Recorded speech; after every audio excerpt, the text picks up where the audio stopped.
Í þessari vefmyndandu breytum við lykilorði á þráðlausu neti. Fyrst þurfum við að vera tengt því þráðlausa neti sem við viljum breyta.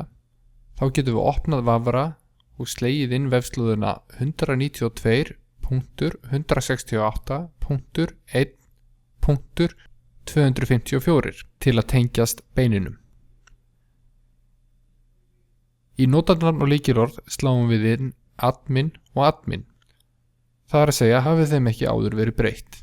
Því næst veljum við Home Network í listunum vinstra megin. Undir wireless fyrir miðju skjásins smellum við á Vaflan tengilinn. Þegar þangað er komið smellum við á Configure uppi hægra megin. Hérna neðst niðri sjáum við tvo reiti, annars vegar Security Mode og hins vegar Encryption Key. Í Security Mode getum við valið mismunandi öruggt þráðlaust net. 2FA er til dæmis töluvert öruggara en 2FA-EP. Í Encryption Key sjáum við núverandi lykilorð á þráðlausa netið og því getum við breytt.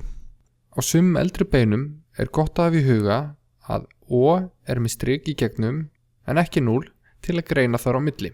Á þessum tímapunkti er gott að skrifa hjá sér lykilorðið. Munið að staðfesta breytinguna með því að smella á Apply.